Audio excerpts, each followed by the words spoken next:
When my son was 3 or 4 years old, he had gotten really sick. I mean, he was congested, he had the fever, he wasn't eating, eyes were running, nose was running, all the things that babies go through. And I had 2 pediatricians, one in Staten Island where I live, and one in Manhattan. And I took my baby to this pediatrician on Staten Island, and the pediatrician prescribed eye drops. I kid you not.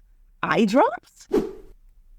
He gave it to him. Of course, there was no change in his situation. So I said, I'm taking him for a second opinion in Manhattan. So I took him to my other pediatrician, and right away, that pediatrician prescribed antibiotics. What a difference in perception. And I'm like, this doctor in Staten Island could have cost my baby his life because he was hacking at leaves. I heard a quote this week. It says, for every 1,000 hacking at the leaves, there is 1 hacking at the root. How often do I, in my life, hack at leaves even now? I'm constantly evaluating myself, whether it's my relationship, my parenting, my business, my relationship with God, my marriage, my physical health, all those major quadrants in my life. And how do I achieve that?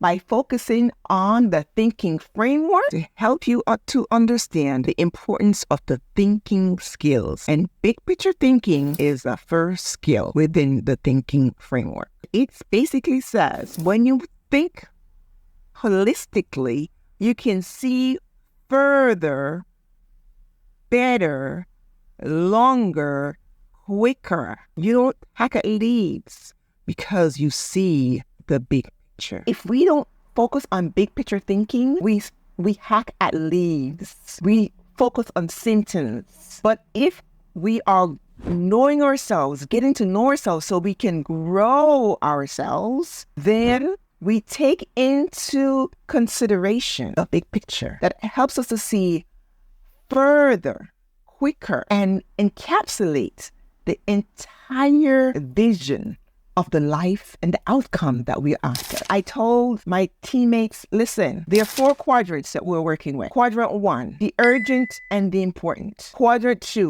the urgent. Quadrant 3, the urgent but not important. Quadrant 4, neither urgent nor important. And why are these quadrants so important? They're important to me in every area of my life because too many of us are always running around like a chicken without a head, chasing everything that's urgent and important. We're always in crisis mode. And if we're not careful, her whole life will be like an emergency call. But the thing to do is to make sure we are focused on quadrant 2.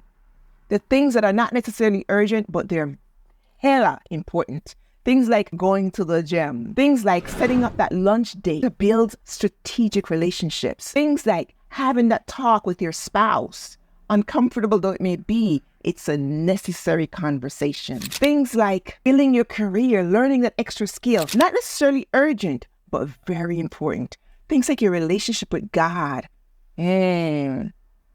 Doesn't seem urgent, but extremely important. Those are things that take in big picture thinking. But a lot of us are in quadrant 1 or we're in quadrant 3, where it's not important, but it's urgent. And a lot of people, and I have too, gotten caught up in, it's urgent, so let me get to it right now.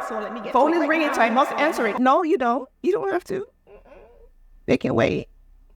Yeah. And then there's quadrant 4, which a lot of people, they don't realize they're doing it. They're watching hours of TV, binging, wasting time. Meanwhile, your destiny is going out the door. I am so conscious of this reality because, my life is short. Our time here is short. So it's so important that we engage big picture thinking so that we capitalize on the things that matter. Because we want to matter, don't we? We want to not just leave a legacy. We want to live a legacy. Am I right? Am I the only one?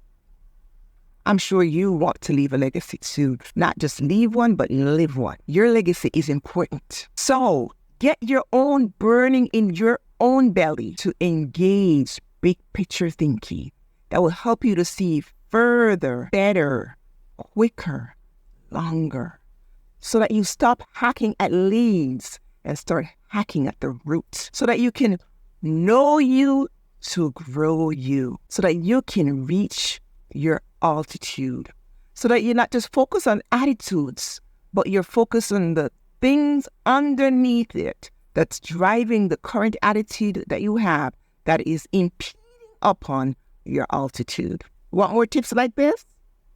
Go ahead and click the link, because we're going to keep talking about how to think for a change. Have a great day.